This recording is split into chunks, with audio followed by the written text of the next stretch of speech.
right? How do I separate my identity from my performance? Right? This is a great question. Very important area to explore. I've seen this play out for many people. I've had this conversation several different times with athletes who move on from an Olympic career, to Navy SEAL operators who retire after 20 years of being a tip of the spear, badass operator. I will tell you that from those conversations, from conversations with others who operate at a really high level in what they do, the problem arises when our identity is tethered to our occupation, right? So if your identity is tethered to your occupation, you're setting yourself up for problems down the road. What you do is not who you are. Right? I'll repeat that. What you do is not who you are. I met, this is another one from Navy SEALs. I met a few guys when we used to live in Virginia Beach and was having a conversation with them. And one of them said, look, I'm not who I am because I'm a Navy SEAL. I'm a Navy SEAL because of who I am. And that always stuck with me because I think that's so well articulated, right? Olympic athletes are not who they are because they won a gold medal. They won a gold medal because of who they are, right? And how they move through life, how they attack their goals and what they do.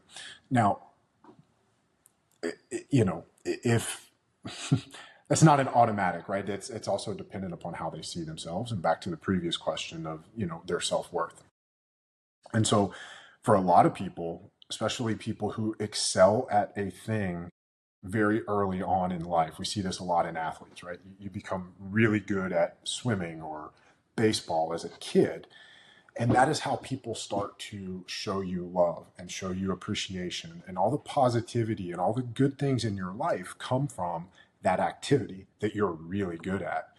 And then when you're 30 or 40 and you walk away from that thing and you no longer have that thing in your life, where are you getting your love from? Where are you getting the admiration and all the positives? And if you don't have those things outside of your vocation, you probably have a pretty empty, shallow life, or at least a one-sided life. And so again, what you do is not who you are.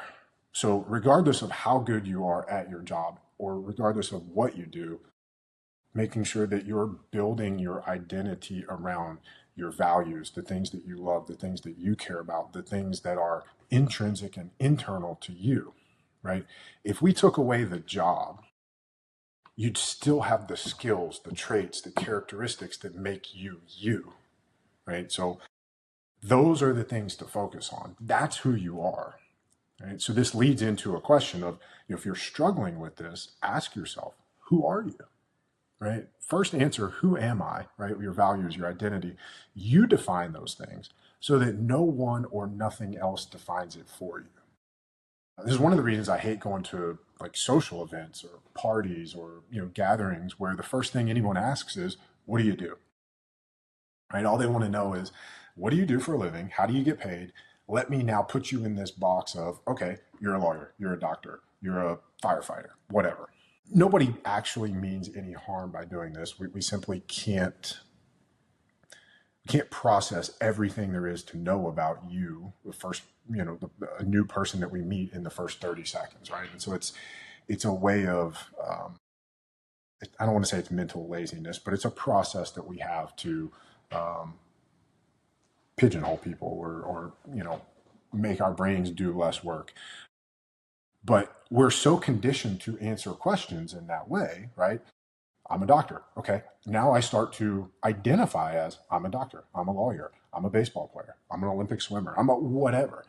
And then, okay, if that's gone, what are you? So just be really careful with how you identify with your profession, right? Again, it's not what you do. So I think it becomes exponentially easier to separate your identity from your performance when you realize that what you do is not who you are.